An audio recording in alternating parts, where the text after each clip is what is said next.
कि उस घटना की जितनी निंदा की जाए, भर्त्सना की जाए, उतनी कम है।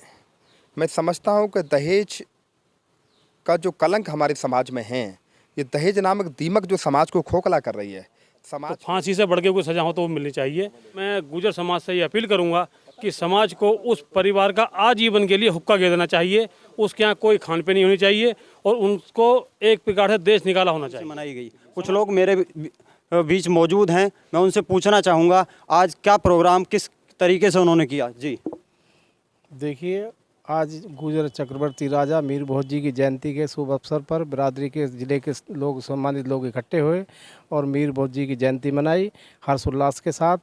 और अपने बिरादरी में लोगों ने विचार व्यक्त किए और सबका आभार व्यक्त किया। हमने सब लोग आए उस उपलक्ष्य में, ये मैं कहना चाहूँगा। जी, गुर्जर सम्राट मीर भोज जी के बारे में थोड़ा सा, जो अपनी युवा है, जो यूथ है गुर्जर समाज का, उसके जो संदेश क्या देना चाहोगे आप? जी नमस्कार दीपक जी। आज हमने अमरोहा जनपद में अपने अखिल भारतीय गुर्जर महासभा के बैनर तले अपने सुप्रसिद्ध राजा सम्राट प्रतिहार गुर्जर मीर भोज जी की जन्म जयंती बड़े धूमधाम से मनाई है। इसमें हमारे सभी समाज के, गुर्जर समाज के सभी बच्चे से लेकर बुजुर्ग तक आज एक दीपावली जैसा माहौल रहा है, होली दीपावली जैसा त्यौहार लगा हमें। आप यहाँ की व्यवस्था देख सकते हैं, तरह तरह के लोग, यहाँ कई हज़ार लोग उपस्थित हुए हैं। हमें आज बड़ी प्रसन्नता हुई। जी जी जी, हमारे बीच कांग्रेस पार्टी के जिलाध्यक्ष भी हैं। कांग्रेस पार्टी के जिलाध्यक्ष रहते हुए भी ओमकार कटारिया जी इस प्रोग्राम में शिरकत करी है। क्या मैं पूछना चाहूँगा, अभी जो ग्वालियर में एक प्रकरण चल रहा है, गुर्जर सम्राट मीर भोज जी की प्रतिमा को ढककर रखा हुआ है भाजपा सरकार ने, तो मैं पूछना चाहूँगा कटारिया जी से, जब ये चीज़ें सब क्लियर हैं कि गुर्जर प्रतिहार सम्राट मीर भोज गुर्जर हैं, तो ऐसा क्या कारण है जो उस प्रतिमा को ढककर रखा गया है? देखिए, आज हमने अखिल भारतीय गुर्जर महासभा के बैनर के नीचे चक्रवर्ती सम्राट मीर भोज जी की जयंती मनाई है, जन्म उत्सव समारोह मनाया है। सभी समाज के सभी संभ्रांत लोगों ने भाग लिया। हमने सबने उनको याद किया, स्मरण किया, उनको नमन किया है और अपनी जो आने वाली युवा पीढ़ी है उनको ये बात कही है कि गुर्जर प्रतिहार वंश का जो राज शासन इस देश पे कई सौ वर्षों तक रहा है। अनेक समाज के सुधारने के काम उन लोगों ने किए। तमाम तरह के उस समय के आक्रांता लोग हमारे समाज को, हमारे देश को, हमारे धर्म को छीन भी नहीं करना चाहते थे, पर महाराजा सम्राट मीर भोज जी के चलते, उनके तेज के बल के शौर्य के चलते वो सारे आक्रांता अपने कुकृत्य करने में या अपनी साजिश रखने में नाकाम हुए। रही बात जो आपने सवाल दीपक जी उठाया है कि ग्वालियर में, मध्य प्रदेश में भारतीय जनता पार्टी की सरकार है और वहाँ पे चक्रवर्ती सम्राट मीर भोज जी की प्रतिमा को ढक के रखा है। ये कहने में ये कोई गुरेज नहीं है कि भारतीय जनता पार्टी का कहीं ना कहीं गुर्जर समाज से कुछ, मुझे ऐसा लगता है कि कहीं बैर तो नहीं है। यही प्रकरण पहले नोएडा में हुआ था। नोएडा में भी मीर भोज जी की जो प्रतिमा है उसको ढका गया था, उसको पोता गया था और उससे वो काम किया था। पर वहाँ के हमारे जो नौजवान साथी थे, हमारे समाज के लोग थे, उनकी सक्रियता के चलते सरकार और बीजेपी अपने मकसद में कामयाब नहीं हो पाई। उनको दोबारा से लिखना पड़ा। यही अनंगपुर गांव में हुआ।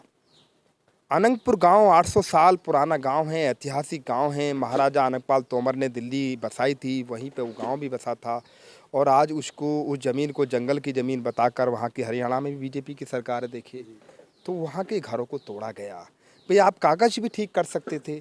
अगर आप उसको कानूनी रूप से कह रहे हैं साहब हिल्स उसमें आता है, रायसी हिल्स में आता है, तो उसमें तो दिल्ली का भी बहुत इलाका आता है।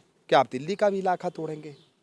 परंतु वहाँ भी इस बहादुर कौम ने और तमाम समाज के लोग, देश के लोग इकट्ठे हुए और सरकार को मुंहतोड़ जवाब दिया और सरकार को कार्रवाई रोकनी पड़ी।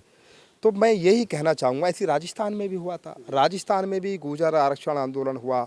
वसुंधरा राजे की सरकार थी भाजपा की, वहाँ भी हमारे 78 गुर्जर वीरों की वहाँ की सरकार ने पुलिस द्वारा हत्या करा दी। कसूर क्या था? ये तो हम आरक्षण मांग रहे थे, वो हमारा संविधान में अधिकार है। हर संविधान हमें इजाज़त देता है कि हम सरकार की गलत नीतियों का विरोध करें। संविधान हमें इजाज़त देता है कि हम सरकार को अपनी बात कहें। अगर बात हमारी राजी से कोई नहीं मान रहा तो हम आंदोलन के माध्यम से सरकार को अपनी बात कह सकते हैं, सरकार को आगाह कर सकते हैं। वही काम हमने किया। तो अनंतपुर की घटना हुई, आपने ग्वालियर की घटना बताई, नोएडा की घटना बताई और मैंने राजस्थान की बात आपको बताई। तो उससे कहीं ना कहीं ये लगता है कि भारतीय जनता पार्टी गुर्जर समाज की शुभचिंतक नहीं है। और दूसरी बात यह है कि हम सब लोग इकट्ठा होकर हमने यहाँ आज तय किया है इस मीटिंग में कि अमरोहा के अंदर हम जल्दी गुर्जर भवन बनाएंगे। 7 तारीख को, आने वाली जो 7 तारीख नहीं, आने वाली जो 31 तारीख है, इसमें हम अपने चक्रवर्ती सम्राट गुर्जर मीर भोज जी के यादगार में एक हसनपुर में भव्य शोभा यात्रा निकालने जा रहे हैं। पिछले साल भी हमने आदरणीय हमारे जिलाध्यक्ष मलखान सिंह जी के नेतृत्व में अखिल भारतीय गुर्जर समाज के बैनर के नीचे सरदार वल्लभ भाई पटेल जी की बहुत भव्य जयंती मनाई थी। इस बार भी उस कार्यक्रम को और भव्य करेंगे और हम कोशिश कर रहे हैं, हम अपने यहाँ के जनप्रतिनिधियों से, प्रशासन से, सरकार से मांग भी कर रहे हैं कि अमरोहा गुर्जर बहुमूल्य क्षेत्र है और हमारे जो पूर्वज हैं जिन्होंने देश के लिए सब कुछ अपना कुर्बान किया, उनको अभी तक उनकी प्रतिमाएं कहीं नहीं लगी हैं। सरदार वल्लभ भाई पटेल जी की प्रतिमा कहीं लगी नहीं है पूरे ज़िले में। स्वर्गीय राजेश पायलट जी की प्रतिमा कहीं नहीं है ज़िले में। धन सिंह कोतवाल जी की प्रतिमा कहीं नहीं है ज़िले में। और राजपूतों के इतिहास की, राजपूतों के वंशज की रक्षा करने वाली माता पन्नाधाय गुजरी की भी प्रतिमा कहीं नहीं है लगी हुई। अगर अपने बेटे का बलिदान वो ना किए होते तो राजपूतों के तो दिक्कत हो रही थी भाई। तो इसलिए जो माता अपने प्राणों से प्यारे बेटे का बलिदान करके राजपूत की रक्षा करती है, ऐसी वीर माता की भी मूर्ति नहीं लगी। गुर्जरों का जो इतिहास है हमेशा शौर्य का, पराक्रम का, त्याग का, बलिदान का, देशभक्ति का रहा है और ये आगे भी रहेगा। अंग्रेजों ने भी ये स्वीकारा कि ये कौम ऐसी है कि ये किसी भी दबाव में नहीं आएगी। सारी चीज़ें हमने की पर हम गुर्जरों को ना दबा सके, गुर्जरों को ना जगा सके। ये बहुत बहादुर कौम है। इसलिए मैं कहना चाहता हूँ कि सभी साथी पढ़ें, लिखें, रोजगार प्राप्त करें और आगे बढ़ें। धन्यवाद। अच्छा, मैं एक सवाल और पूछना चाहूँगा। जैसे कि आप सभी अमरोहा ज़िले से आते हैं और अमरोहा ज़िले के ही सभी लोग हैं, तो अमरोहा ज़िले में वर्तमान में जो सांसद हैं चौधरी कंवर सिंह तंवर जी, वो भी गुर्जर समाज से ही कहीं ना कहीं आते हैं, और जो जिला पंचायत अध्यक्ष हैं ललित तंवर जी, वो भी गुर्जर समाज से आते हैं। तो आज जो ये समायोजन चल रहा था, यहाँ बैठ के सब लोग समारोह में बैठे हुए थे, तो ये चर्चा का विषय थोड़ा सा बना और उसके बावजूद भी कोई प्रतिमा गुर्जर समाज के किसी भी महापुरुष की नहीं लगी हुई है। तो क्या ऐसे में दोनों अच्छे संवैधानिक पदों पर बैठने वाले लोगों ने विचार विमर्श अभी तक क्यों नहीं किया? जी फौजी साहब। नहीं, उनको इस बारे में सोचना चाहिए और विचार करना चाहिए। वो गुर्जरों के उनको वोट भी मिलते हैं, ऐसी बात नहीं है। तो उनको ये सोचना चाहिए कि भाई यहाँ कोई गेट हो या प्रतिमा हो, सरदार पटेल जी की हो या मेहरी भोज की हो, कोई ना कोई प्रतिमा जरूर होनी चाहिए अमरोहा ज़िले के अंदर। तो उनको ये देखना चाहिए। हम मीडिया के माध्यम से उनको बताना चाहते हैं कि इस बात का वो ध्यान दें। और एक हमारी उनसे एक और रिक्वेस्ट है या प्रार्थना है, समझ लें कि गुर्जर भवन हम निर्माण कराने जा रही है अखिल भारतीय गुर्जर महासभा, उसमें अपना पूर्ण सहयोग दे। जितना उनसे हो सकता है वो करना चाहिए उनको। और बल्कि सांसद होने के नाते उन्हें हमें बुलाना चाहिए कि भाई यहाँ मैं कई जगह देखता हूँ, सहारनपुर में है, देहरादून में है, बहुत जगह गुर्जर भवन है, तो एक यहाँ भी गुर्जर भवन होना चाहिए। हम उनसे ये भी कहना चाहेंगे कि हमारा भी सहयोग करें अखिल भारतीय गुर्जर महासभा का और हमारे साथ आएँ।